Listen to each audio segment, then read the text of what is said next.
Hello students, welcome to the physics research centre 2.0। और आज के इस वीडियो में हम कुछ न्यूमेरिकल सॉल्व करने वाले हैं। ठीक ना, न्यूमेरिकल्स आपको हम आंखिक प्रश्न बोला जाता है। ठीक ना, जो गोलीय दर्पण है उसके मिरर फार्मूला है, दर्पण का सूत्र है, रेखीय आवर्धन है, रे डायग्राम है, ये सब चीज़ें मैं आपको वीडियो में बता चुका हूँ। कैसे क्या होता है, कौन सा फार्मूला कब अप्लाई होता है, उसकी कंडीशन क्या होती है। ठीक ना, अगर वो चीज़ें आपको समझ में आई होंगी तो यहाँ पर आपको न्यूमेरिकल्स भी आसानी से समझ में आएंगे। मैं 2-3 न्यूमेरिकल्स आपको लगा के बता देता हूँ, बाकी सब आप अपनी बुक से सॉल्व कर सकते हैं। ठीक ना, चलिए यहाँ पर दिया है 30 सेंटीमीटर वक्रता त्रिज्या के एक उत्तल दर्पण के सामने 5 सेंटीमीटर ऊंचाई की वस्तु दर्पण से 10 सेंटीमीटर की दूरी पर रखी जाती है। प्रतिबिंब की स्थिति, आकार तथा प्रकृति बताइए। ध्यान से समझिएगा प्रश्न को, और ध्यान से समझने के लिए आपसे पूछा है प्रतिबिंब की स्थिति। स्थिति मतलब कितना दूर पर बनेगा, तो आपको बी का मान चाहिए। प्रतिबिंब का आकार, तो आप रेखीय आवर्धन के थ्रू आकार ज्ञात करेंगे। कौन कौन सा सूत्र लगेगा। दूसरा, प्रतिबिंब की प्रकृति, तो ये बी के मान पर डिपेंड करेगा, प्रतिबिंब वास्तविक होगा कि आभासी होगा। चलिए इसको हम सॉल्व करते हैं। जो रिजल्ट आपके सामने आएगा आप खुद से एनालिसिस कर सकते हैं। ठीक ना, सॉल्यूशन लिखते हैं। आपको वक्रता त्रिज्या कैपिटल आर बराबर में 30 सेंटीमीटर दिया हुआ है। ठीक ना, तो जो फोकस दूरी होने वाली आपकी small f is equal to r/2 होती है, तो ये 30/2 हो जाएगी, जो कि आ जाता है 15 सेंटीमीटर। 15 सेंटीमीटर। ये क्या होगा, पॉजिटिव हम वैल्यू लेंगे, क्योंकि जो उत्तल दर्पण की फोकस दूरी होती है सदैव पॉजिटिव होती है। उसके बाद ये 5 सेंटीमीटर ऊंचाई दिया हुआ है, तो ये ऊंचाई हमें आकार ज्ञात करने में हेल्प करेगी। और ऊंचाई की वस्तु दर्पण से 10 सेंटीमीटर की दूरी पर रखी है, अर्थात ये स्मॉल यू की वैल्यू दिया है माइनस में 10 सेंटीमीटर।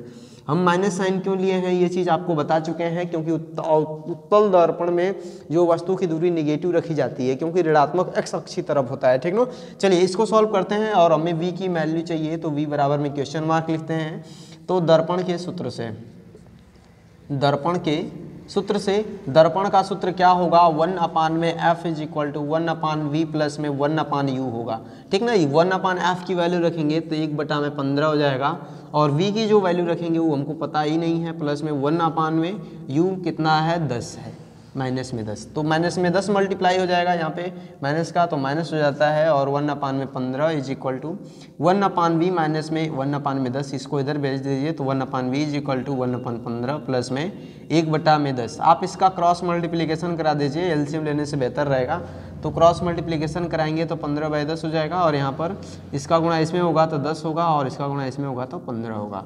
ये 15 और 10 25 हो जाता है, नीचे 150 हो जाता है 1/v। तो v बराबर में हो जाएगा 150/25, मतलब 25 छके 150। तो कितना आ जाता है, प्लस में 6 सेंटीमीटर आ जाता है। कितना आ जाता है, प्लस में 6 सेंटीमीटर। प्लस में 6 क्या बताता है कि जो रेखीय जो दर्पण की स्थिति है वो प्लस 6 सेंटीमीटर की दूरी पर, अर्थात दर्पण के पीछे प्रतिबिंब बनता है। और जब दर्पण के पीछे बनेगा प्लस बनेगा, जब प्लस है दर्पण के पीछे बनेगा तो प्रतिबिंब की जो प्रकृति होगी कैसी होगी, आभासी होगा। प्रतिबिंब कैसा होगा, आभासी होगा, और तथा सीधा होगा, आभासी और सीधा होगा। और जब आभासी और सीधा होगा दर्पण के पीछे 6 सेंटीमीटर की दूरी पर होगा। हमें अगला चीज क्या चाहिए कि प्रतिबिंब का आकार। तो प्रतिबिंब का आकार ज्ञात करने के लिए आपको रेखीय आवर्धन m is equal to formula होता है m is equal to i upon में वो प्रतिबिंब की लंबाई अपान में वस्तु की लंबाई, और आपको वस्तु की लंबाई 5 सेंटीमीटर दिया हुआ है। ठीक ना, और यहाँ पर आपको एक और रिलेशन बताया है माइनस में v अपान में u। ये उत्तल दर्पण के लिए माइनस में होता है। चलिए, और जब ये उत्तल दर्पण के लिए माइनस में होता है तो इस वैल्यू को हम काम में लेते हैं। i की वैल्यू आपको ज्ञात करनी है, और o की वैल्यू 5 दिया है। o की वैल्यू कितना दिया है, 5 दिया है, और v की वैल्यू आपको आई है 6 आई है, और माइनस में आगे है माइनस। और यहाँ पर जो u की वैल्यू है वो -10 है, जो u की वैल्यू वो -10 है। और यहाँ पर तो कितना हो जाएगा, i/5 हो जाएगा, इधर कितना हो जाएगा, माइनस माइनस का गुणा हो जाएगा 6/10। और इसका i, जब i की वैल्यू ज्ञात करते हैं तो 5 गुणा 6/10, मतलब 5 दूना 10, 2 तियाँ 6।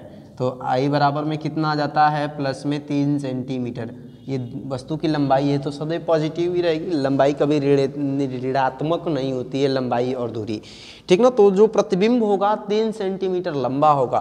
देखिए 5 सेंटीमीटर ऊंचाई की वस्तु थी, वस्तु की लंबाई 5 सेंटीमीटर थी, तो आप इसका कुल कंक्लूजन क्या बताएंगे कि 30 सेंटीमीटर वक्रता त्रिज्या वाले उत्तल दर्पण के सामने 5 सेंटीमीटर ऊंचाई की वस्तु दर्पण से 10 सेंटीमीटर की दूरी पर रखने पर दर्पण के पीछे 3 सेंटीमीटर लंबी वस्तु 6 सेंटीमीटर दूरी पर आभासी तथा सीधा प्रतिबिंब बनता है, ठीक ना। आप इन सब चीज़ों को वहाँ पे नोट करेंगे।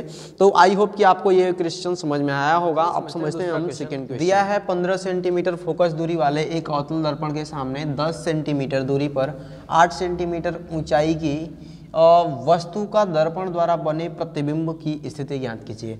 अब देखिए जो फोकस दूरी है 15 सेंटीमीटर है, फोकस दूरी कितना है 15 सेंटीमीटर, और अवतल दर्पण के सामने जो वस्तु रखी गई है 10 सेंटीमीटर, अर्थात जो वस्तु है वो फोकस और ध्रुव के बीच में है। जब फोकस और ध्रुव के बीच में वस्तु होती है तो उसका प्रतिबिंब कहाँ पर बनता है, दर्पण के पीछे, वस्तु से बड़ा, आभासी। ये शायद आपको कंडीशन याद होगी, जब ये आपको कंडीशन याद होगी तो ये क्वेश्चन आसानी से लग सकता है, ठीक ना। जब ये क्वेश्चन आसानी से लग सकता है तो चलिए हम इसका सॉल्यूशन ज्ञात करते हैं, लगाते हैं। क्या होगा कि पहले f बराबर में दिया है कितना 15 सेंटीमीटर फोकस दूरी, तो f बराबर में कितना लिखेंगे, माइनस लिखेंगे, क्योंकि अवतल दर्पण के लिए माइनस होता है। u बराबर में क्या होगा, माइनस में 10 सेंटीमीटर फोकस दूरी, और आपको v की वैल्यू ज्ञात करनी है। तो फिर से दर्पण के सूत्र से, ठीक ना, दर्पण के सूत्र से,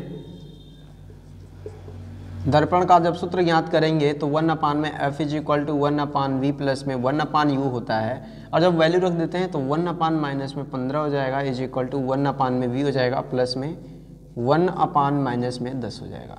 ये माइनस का मल्टीप्लाई हो जाएगा तो माइनस 1 में 15 हो जाएगा इज इक्वल टू 1 में v माइनस 1 में 10। ये उधर जाएगा तो पॉजिटिव हो जाएगा, और 1 v is equal to minus 1 में 15 और प्लस में 1 में 10। इतना सारी चीज़ आपको समझ में आ गई होगी। जब ये चीज़ समझ में आ गई होगी तो चलिए 1 v को सॉल्व करते हैं। ये कितना आ जाएगा, मल्टीप्लाई कर लीजिए फिर से, 15 गुणा में 10 हो जाएगा, और इधर कितना हो जाएगा, माइनस में 10 और प्लस में 15। तो ये यहाँ पर आ जाता है, प्लस में 5 आ जाता है, नीचे आ जाता है 15 × 150 1 में v बराबर में। तो जो v की वैल्यू आने वाली है 150 में 5, ये काट दीजिए तो 5 × 15 और 30, v बराबर में आ जाता है आपका प्लस में 30 सेंटीमीटर, प्लस में 30 सेंटीमीटर जो v की वैल्यू है।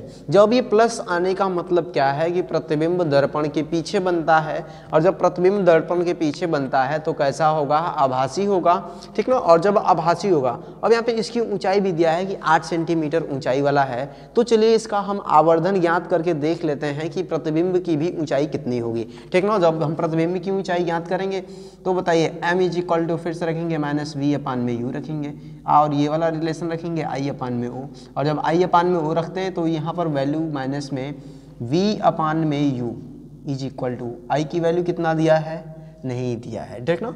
और वस्तु i की हमको ज्ञात करना है, o का दिया है 8, और यहाँ पर v की वैल्यू कितना दिया है, v की प्लस 30, और अब यहाँ माइनस हो जाएगा, u की वैल्यू कितना है, माइनस में 10 है, तो माइनस का मल्टीप्लाई हो जाएगा तो कितना हो जाएगा 30, और यहाँ पे कट जाता है 30 हो जाता है, इधर i में 8 है, i में 8 है, इधर 3, ठीक ना, इधर i में 8, और गुणा हो जाएगा तो कितना हो जाएगा, 8 × 24 सेंटीमीटर, ठीक ना। अर्थात कि जो वस्तु रखी गई है वो 8 सेंटीमीटर ऊंची है, जो प्रतिबिंब इसका बनेगा 24 सेंटीमीटर ऊंची है प्रतिबिंब की ऊंचाई। तो आप इसका कंक्लूजन क्या देंगे कि 15 सेंटीमीटर फोकस दूरी वाले अवतल दर्पण के सामने 10 सेंटीमीटर की दूरी पर 8 सेंटीमीटर ऊंचाई की वस्तु रखने पर उसका 24 सेंटीमीटर लंबा प्रतिबिंब दर्पण के पीछे 30 सेंटीमीटर की दूरी पर बनता है। तो आई होप कि आपको ये भी प्रश्न समझ में आ गया होगा। अब एक है बहुत ही मजेदार प्रश्न है, चलिए हम उसको सॉल्व करते हैं। यहाँ पर दिया है 10 सेंटीमीटर फोकस दूरी वाले एक अवतल दर्पण से कितनी दूरी पर एक वस्तु रखी जाए कि उसका 5 गुना बड़ा प्रतिबिंब बने, जबकि प्रतिबिंब वास्तविक हो। दूसरा कंडीशन है प्रतिबिंब आभासी हो। प्रतिबिंब की स्थिति भी ज्ञात कीजिए। आपको ज्ञात क्या करना है, फोकस दूरी दिया है, फोकस दूरी क्या कर दिया है, दिया है आपको दूरी u का वैल्यू ज्ञात करना है, कितनी दूरी पर एक वस्तु रखी जाए, ठीक ना, कि 5 गुना बड़ा प्रतिबिंब बने। जब प्रतिबिंब वास्तविक हो, जब वास्तविक होगा तब आप जो लीनियर मैग्निफिकेशन है, रेखीय आवर्धन है, उसकी वैल्यू क्या रखेंगे। उसके बाद जब प्रतिबिंब आभासी होगा तब आप लीनियर मैग्निफिकेशन की वैल्यू क्या रखेंगे, और प्रतिबिंब की स्थिति भी ज्ञात कीजिए।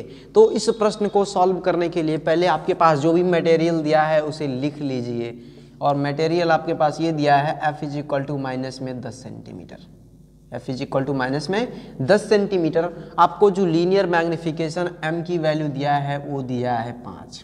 कितना दिया है? 5। पहली कंडीशन में जब हम फाइंड करेंगे कि प्रतिबिंब वास्तविक हो, प्रतिबिंब वास्तविक हो, और जब प्रतिबिंब वास्तविक होगा तब आपकी कंडीशन क्या होगी, ठीक ना। देखिए m बराबर में होता है माइनस में b/u, और जब वास्तविक होगा तो आप v की वैल्यू को, m की वैल्यू को निगेटिव रखेंगे, माइनस में 5 माइनस में b/u हो जाएगा, ठीक ना।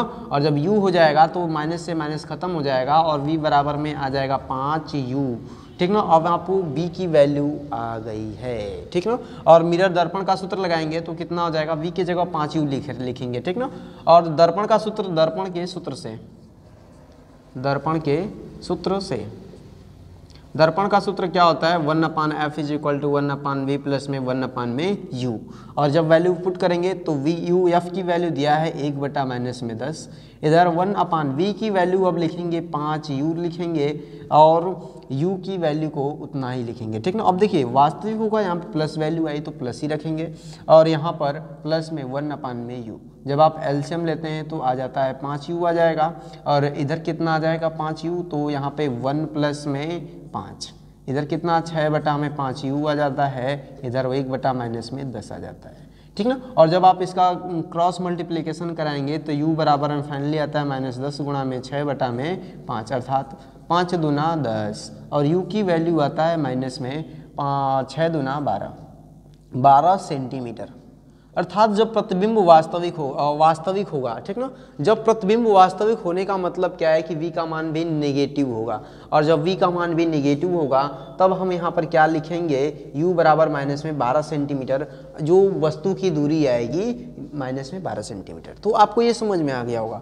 अब दूसरी कंडीशन के लिए हम प्रश्न को सॉल्व करते हैं कि प्रतिबिंब आभासी हो, प्रतिबिंब आभासी हो, और जब प्रतिबिंब आभासी होगा तो आप जो m की वैल्यू है उसे पॉजिटिव रखेंगे, तो m = माइनस में v/u हो जाएगा, और जब पॉजिटिव रखेंगे तो इधर 5 हो जाएगा, इधर माइनस में v/u। तो जो v की वैल्यू आएगी माइनस में 5u आएगा, v की वैल्यू क्या आएगा, माइनस में 5u आएगा। फिर से आप दर्पण का सूत्र लगाइएगा, तो यहाँ पे दर्पण के सूत्र से, ठीक ना, 1/f = 1/v प्लस में 1/u। तो फिर से f की वैल्यू माइनस में 10 रख दीजिएगा, v की वैल्यू 1/-5u और प्लस में 1/u। और जब आप इसका एलसीएम लेंगे तो क्या हो जाएगा, ठीक ना, मिलाइए, एलसीएम लेंगे तो -1/10 हो जाएगा, इधर 5u हो जाएगा, ठीक ना, और -1 प्लस में -1, उसके बाद प्लस में कितना हो जाएगा, प्लस में 5, प्लस में हो जाएगा 5, ठीक ना। जब 5 हो जाएगा इसे घटाएंगे तो 4/5u होगा, इधर -1/10, और जब इसका क्रॉस मल्टीप्लिकेशन कराएंगे तो माइनस में 10 गुणा में 4 में कितना आ जाएगा 5, और 5 दुना में 10, अर्थात u बराबर में माइनस में 8 सेंटीमीटर, ठीक ना। ये आपका आ जाता है जब प्रतिबिंब आभासी होगा, अर्थात जब आभासी प्रतिबिंब कब बन रहा होगा कि u बराबर में 8 सेंटीमीटर होगा। 8 सेंटीमीटर का मतलब क्या है, फोकस दूरी 10 सेंटीमीटर है और u बराबर 8 से, अर्थात जो प्रतिबिंब होगा कहाँ पे होगा, फोकस और ध्रुव के बीच में होगा। जब फोकस और ध्रुव के बीच में होगा तो प्रतिबिंब दर्पण के पीछे बन जाता है, और जब प्रतिबिंब दर्पण के पीछे बन जाएगा तो u की वैल्यू माइनस में आएगी, अर्थात जो v का मान होने वाला है वो पॉजिटिव होने वाला है। v का मान क्या होने वाला है, पॉजिटिव। तो आपको ये कंडीशन समझ में आ गई होगी। इस कंडीशन में जो v का वैल्यू आएगा वो क्या आएगा, निगेटिव आएगा, क्योंकि प्रतिबिंब कैसा है, वास्तविक है, ठीक ना।